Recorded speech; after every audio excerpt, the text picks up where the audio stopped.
Chapter 10. The Final Flash. The darkness was a physical blow. It wasn't just the absence of light. It was a thick, suffocating presence that swallowed sound and suffocated breath.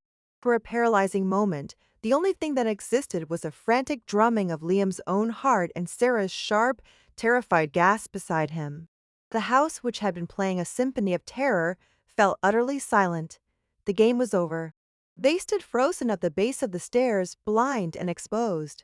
The air grew impossibly cold, a deep, unnatural chill that had nothing to do with the night and everything to do with the violation of reality itself. It was the cold of a tomb, a cold that leached the warmth from their skin and settled deep in their bones. With the cold came the smell, the cloying, metallic tang of blood, so potent it was like inhaling rust, mixed with the sharp, sterile scent of ozone, like the air after a lightning strike. The darkness in the living room began to curdle. It wasn't the shape stepping from the shadows. The shadows themselves were coalescing, gathering into a knot of impossible geometry. Where the coffee table stood, a void began to form. Light seemed to bend around it, refusing to touch it. From this rip in the fabric of their reality, the glimmer unfurled. It was not a creature of flesh and bone. It was a living glitch, 7 feet of pale, slick skin that seemed to absorb the very idea of light.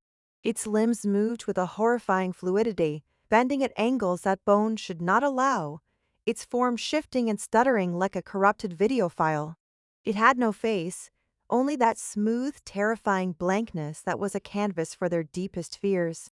Liam felt the imprint in his soul flare, a searing point of connection to the entity before him. This was the source of his pain, the anchor of his agony. The creature's eyeless face turned toward the dead laptop on the coffee table. The psychic echo of the looped image, the digital scream of its own captured essence, still lingered there, a ghost of a ghost. It took a step, a motion that was less a walk and more a controlled fall, its foot landing on the floor with a wet, slapping sound that echoed the dragging noises they'd heard from the yard. It was focused, distracted. This was his chance. But then, it paused, its blank head tilted, a gesture of alien curiosity. It turned away from the laptop, its known gaze sweeping across the room and locking onto the hallway where Sarah stood pressed against the wall. Perhaps it sensed her greater fear or the protective energy radiating from her, or perhaps it was just the random cruelty of a predator. It moved toward her. No, Sarah breathed, the word a tiny, fragile thing in the immense silence. She raised the iron poker, the metal looking like a child's toy against the warping presence of the creature. It advanced, its impossible form seeming to flow across the floor, closing the distance with an unnatural speed. It ignored Liam completely. It was focused on Sarah, cornering her, its neck beginning to swell in that grotesque, horrifying way he remembered from the forest. Its jaw, a seamless part of its face moments before, began to unhinge, revealing a black, cavernous maw filled not with teeth, but with what looked like shards of obsidian, jagged and cruel. Time shattered. Lem saw it all with a horrifying, crystalline clarity. Sarah, tracked and pale with terror. The creature, a thing of faceless hunger about to strike. And himself, 20 feet away, helpless. The hammer in his hand was useless against the thing itself. The poker was a joke. He could never reach her in time. The anchor will not go quietly, the feedback will be absolute. The words of the digital ghost, Oracledu 156, screamed in his mind. There was only one path, one weapon. He scrambled back to the coffee table, his hands fumbling blindly in the dark. His fingers brushed against the cool metal of the hammer, then the smooth plastic rectangle beside it. He snatched the SD card. He didn't need light. He dropped to his knees on the hardwood floor, slammed the tiny card down, and raised the hammer. Sarah let out a choked cry as the creature lunged. Liam brought the hammer down with all the force of his terror, his desperation, his guilt. The sound of the plastic cracking was pathetically small, almost insignificant, but the result was a cataclysm. It wasn't a sound that erupted in the room, but in his mind. A silent, psychic scream of pure distilled agony tore through his consciousness. It was the pain of the glimmer, the pain he had inflicted 20 years ago, amplified 1,000,000 times and fed back into him as the tether was severed. He felt a phantom sensation of being torn apart, of his very essence being fixed and ripped from reality. He collapsed, clutching his head as the wave of psychic torment washed over him. And then came the light. A flash of blinding, silent, white light erupted from the spot where the creature stood.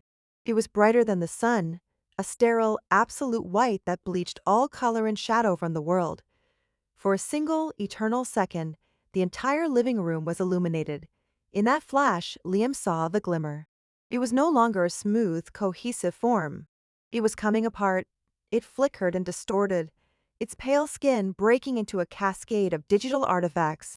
Its body tore like a corrupted image, black and white pixels scattering into the air. The smooth, blank face stretched, pulled into a silent, gaping O of agony and surprise. It was a being of perception, and its anchor to this perception had just been annihilated. It was being deleted. Then, as suddenly as it appeared, the light vanished. The creature was gone. They were plunged back into darkness, but it was a different darkness now. It was empty. The oppressive cold was gone, the air no longer thick with malice. The scent of blood and ozone had vanished. There was only a profound ringing silence, and the lingering image of the flash burned onto the backs of their eyelids. Liam lay on the floor, gasping, his mind reeling from the psychic backlash. He could hear Sarah sobbing in the hallway, not screams of terror, but shuddering, ragged gulps of relief. He pushed himself up, his limbs trembling, and stumbled toward the sound of her voice. He found her slumped against the wall, the iron poker clattered on the floor beside her. He wrapped his arms around her, and she collapsed against him, her body shaking uncontrollably. They didn't speak. There were no words for what they had just survived. They stood there, clinging to each other in the dark for what felt like hours, until the first weak hint of dawn began to creep through the windows. The gray light slowly filled the room, revealing the mundane wreckage of their battle. The overturned photo on the mantelpiece, the fireplace poker on the floor, and on the hardwood by the coffee table, the hammer lay next to a small pile of shattered black plastic and the glittering dust of a broken microchip. The house was still. The world outside was beginning to wake up, a bird chirping, the distant rumble of a garbage truck. They were safe, they were free. But the silence that filled her home was heavier than any scream had ever been.